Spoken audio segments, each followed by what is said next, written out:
Welcome to Season 7 of the Excel Still More podcast. I am your host, Chris Emerson, and I am here to encourage you in your faith and help you strengthen your relationships. Today's episode is sponsored by the Cunningham Financial Group. John Cunningham can assist you in a wide variety of your financial planning needs. You can call him today at 205-326-7364. Thank you so much for listening in today. Let's get started. Hey, welcome back to the Excel Still More podcast. Today, we're going to focus on communication, the ability to share with others, particularly to share your wants and your needs from them or with them in a way that solicits the best possible response. The topic of communication has been a big deal around here recently. We have several couples getting married this year, and so I've taken them through some pre-marriage stuff, about 8 lessons, but the first lesson every time is communication. It doesn't matter what you want to talk about, just how to help each other or love each other or how to grow in faith or live life or make decisions or whatever it is. If we don't know how to convey information well, if we're not careful about things like verbal cues, volume and tone and so forth, or nonverbal cues like body orientation and eye contact, then we can say that we are sharing the information, or like today's content, we can say we've made a reasonable request of another person, but their lack of positive response is completely on us. So we do want to talk today about tips and strategies used when dealing with other people, but as I said, particularly, there are times in your life when you need something from someone else. Maybe it's your spouse, maybe many times, maybe it's your kids or your parents or people you work with or worship with or whoever it might be. There are moments when there is something that you need that they can either provide or in some way facilitate. There are also things that you want. It doesn't always have to be a dire need. They're just things that you're interested in that will be accomplished if the other person is on board. How do you share that need, we'll call it today, and what are the different responses based on the way that you choose to begin? I'll tell you this early on. We're going to look at a few different examples and illustrations. There are at least 3 approaches you can make when there's something of interest to you that demands communication. The first way is very common. Most people think entirely about themselves, and it comes out when making requests, and yet it fails miserably much of the time. Only in rare charity cases will it pay off for you. So we'll talk more about that in a moment. We want to basically eliminate it completely from the way we share and convey information. Then there's this middle ground where it starts to be about more than just you. There's some acknowledgement of the other person, a bit of a dialogue, and it's better, but it creates mixed results. And by that I mean it works sometimes, but a lot of times it doesn't. But then there are a couple of really special things you can do, things that don't manipulate, and I hope that word doesn't come up in your mind much today. This isn't about manipulating the other person. It's just the way humans work. We can work the system we're in based on the way people are, or we can defy it and minimize our results. But this third way incorporates them into it so precisely and initially that it usually brings exactly what you wanted, and sometimes even much, much more. So instead of just telling you the 3, I want to come up with an example here, kind of a nerdy one. Let me preface the example by saying I have an unhealthy relationship with my cell phone. I carry it everywhere. I look at it far too often. I go through those stages, like I'm sure you do, of trying to get some separation, and I'm always working on it. But in particular, social media. I wish I would never open any social media app ever again. I really can't explain why I go on there to look at what other people are saying about themselves that nobody asked, but we say it anyway, and I do that too. I post. There's a lot of drama, a lot of passive-aggressive behavior, stuff that I don't want to be a part of, and yet here I am. So every once in a while, I try to come up with ways to just get off of social media, and this time I thought, man, I don't think I can just put my phone aside. That's not really the space I'm in. But here's what I will do. I will download a game. And look, I don't know if you're a big smartphone game person. It certainly didn't get the phone out of my hands, but it got my attention away from drama. and I downloaded a game called Farm RPG. There are lots like it. Basically, you grow things and make things. There's a lot of fishing, which is what I want you to notice for this example, where you fish and catch them and you can sell them, or you can get nets. And when you cast a net, you catch a bunch of fish. It's the way to go. So I was doing that, just passing the time, enjoying the game, and then I figured out that there's a chat section where you can make requests of people. You can ask for nets. And there are players who've been doing it for years who have copious amounts of nets, and you can just have them give them to you, and then the game goes much, much faster. So I went into that section, and here is how I worded my desire for nets, something that could be easily provided by a whole bunch of people. I started by going with what everybody else was doing. I put looking for nets. What do you think happened when I said looking for nets? Nothing. No nets. So then I went with, I need some nets. And guess what? Nobody cared. They don't know me. There's no real reason why they should say, wow, that guy needs some nets. I don't know him at all, but I think I'll give them to him. And so that didn't work. And that articulates our first approach. When we make requests of people or share that we need their involvement in some way, if the only pronouns I'm using are myself, just voicing what I want, then I shouldn't be surprised when they don't care, if that's the right word, or at least they're not drawn from whatever they're busy with to be interested in it. So then I thought, okay, I need to change my strategy. So I went with more traditional questions. Does anyone have any nets that they can spare? Or would you be willing to donate some nets? Now that's a little bit better because at least I have opened up the recognition of the other person. Does anyone have? Do you have? I'm even starting the sentence with you instead of myself. And you know what? That did a little better because they're like, okay, you acknowledge there are other people here and that you're actually asking that person to do something for you. And so I got a few nets, but really was kind of hit or miss. And that's that middle category where you acknowledge them, but just long enough to ask them for what you want. Hey, it's good to see you. I want this. Hey, will you do this for me? And you're still speaking, key in on this, you're still speaking in terms of your own need pretty much only. And that doesn't resonate with people. Even people who love you get annoyed by the person who's always speaking only in terms of their needs. So I was floundering along in this pointless game with very few nets, and I changed the strategy a bit more. And this isn't one of our three main points, but it starts to get to it. I just thought maybe I would be funny. I would quote Bohemian Rhapsody. So I posted, he's just a poor boy from a poor family sparing his life with nets or something. And, you know, a few people kind of LOL'd and started giving me some. Or I'm just a boy staring at a girl. What's that Notting Hill line? I don't know, but put something like that, asking her to give me nets or him or whatever. Anyway, and that worked a little bit better because it was interesting and not just a raw request. And also, notice this please, they were getting at least a little bit of value out of it. They were getting a chuckle out of it or some nostalgia from an old movie. They were drawing a little bit of benefit and it opened them up to want to share benefit.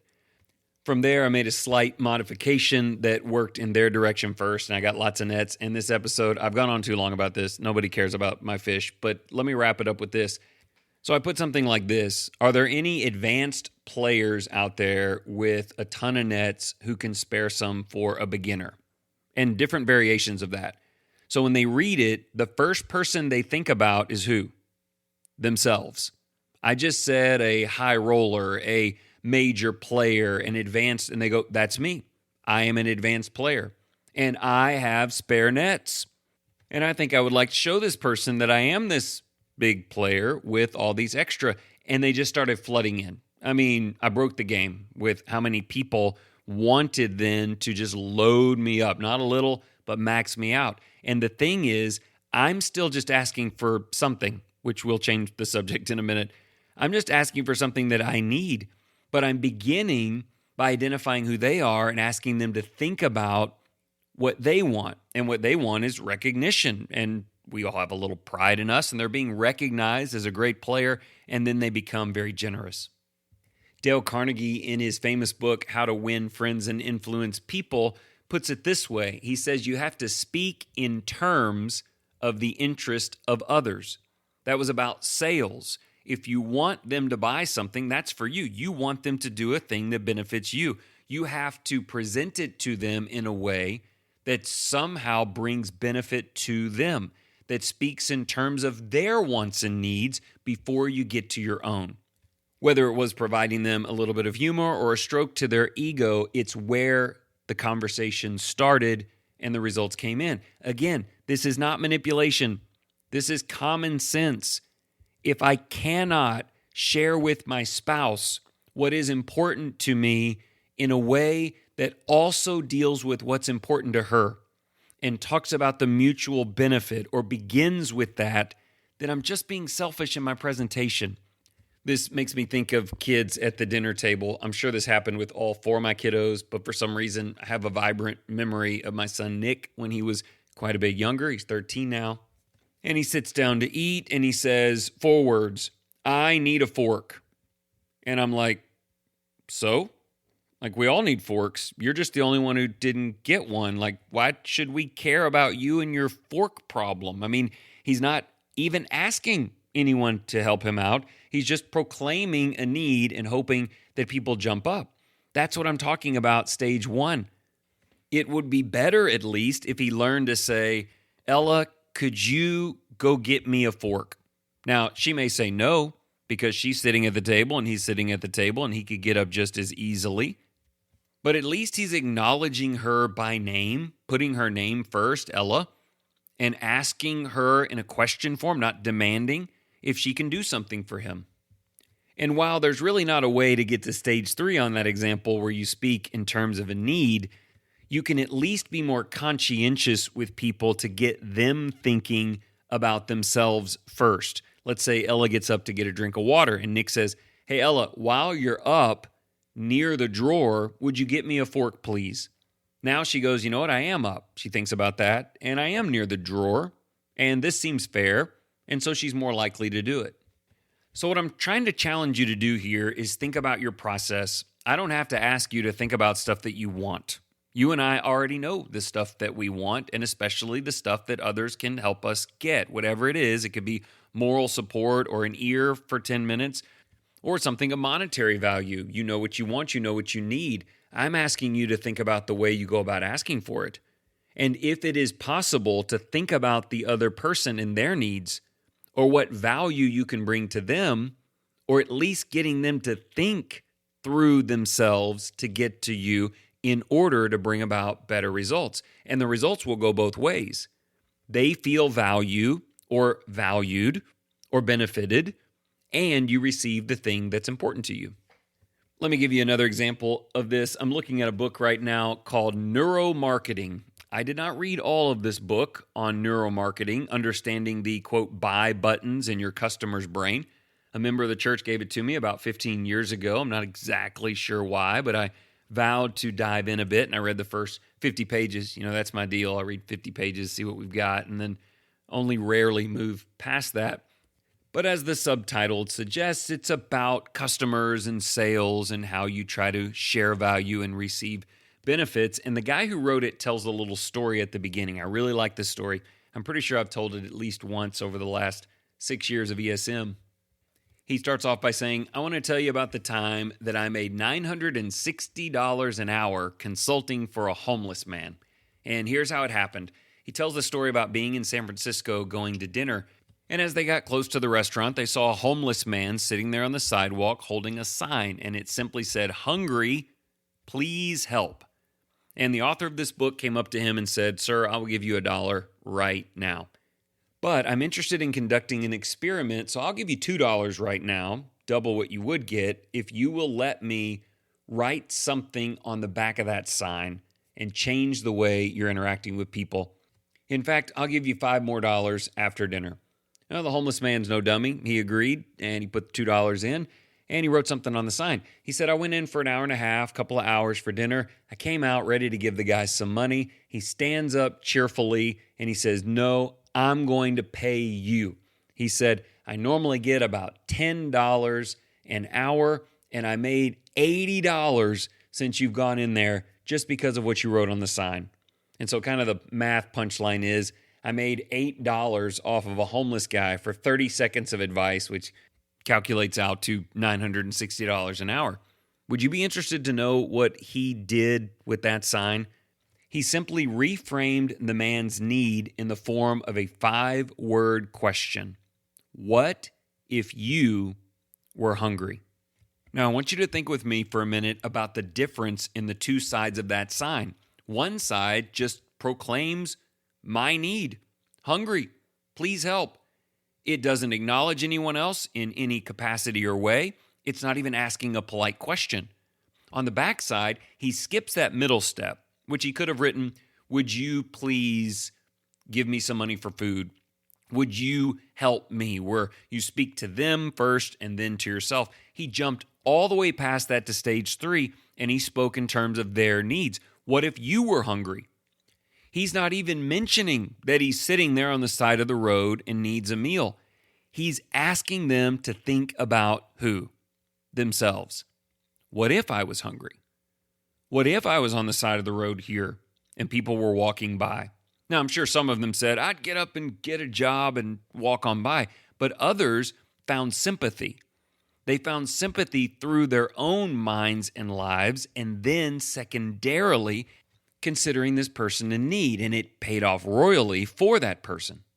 So this is one of the subcategories of communication that we're talking to these young couples about. You need to share with each other, but it can't be like those me bubbles I did an episode on a handful of years ago, where I just tell you what matters to me and what I want and what's important, and then when I'm done, you just change the pronouns over to you, and you tell me everything you want and what's important to you, and then we're at a standoff until somebody has to give in.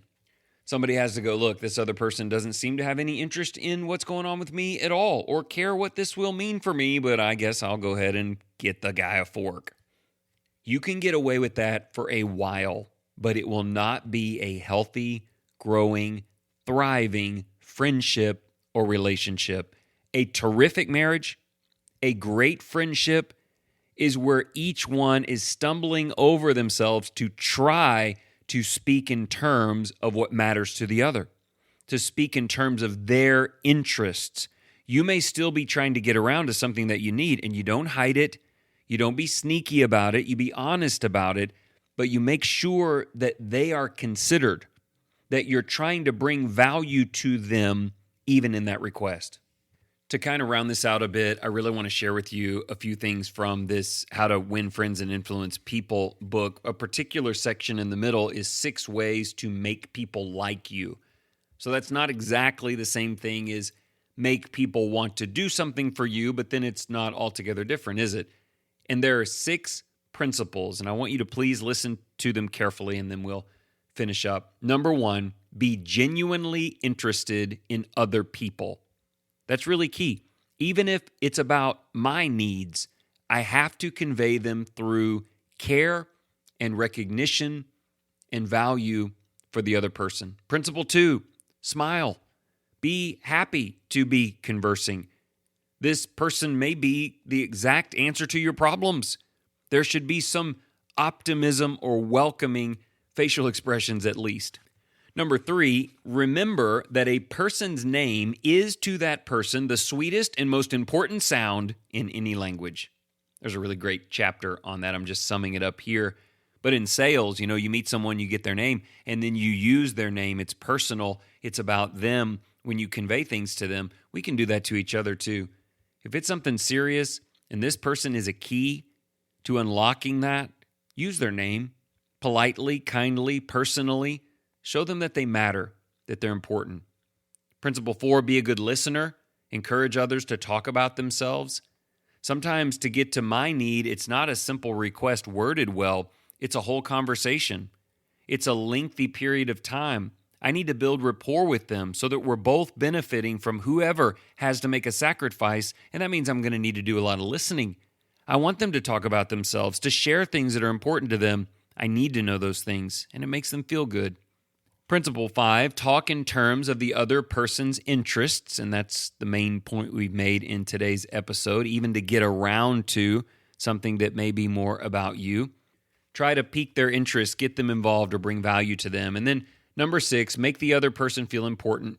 and do it sincerely. I mean, they are important, right? There's something that matters to you, that's important to you, and they're helping you or providing for you to get it. They are important. Make sure they know that. I go back to that farm RPG game, and I know you think less of me because I play games like that. I could give you a lot of other reasons if you wanted to feel less of me, but here's kind of what happens there. I say, I'm looking for a great player who can help the little guy, and they go, yeah, I'm a great player, and they help. And then I immediately post a thank you to them by name, and they get even as they give. Isn't that awesome? Giving and getting, sharing in both directions, and everyone's needs are met.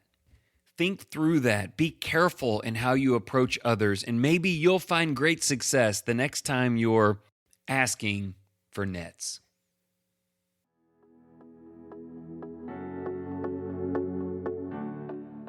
Thank you for joining in today. If you enjoyed this episode, please take a moment and share it with a friend. Speaking of friends, I just want to thank once again Tyler Cain and Statewide Mortgage for sponsoring this podcast. If you have any home mortgage needs, you can reach Tyler today at 813-380-8487. And always remember, whatever you do in the name of Jesus Christ, excel still more.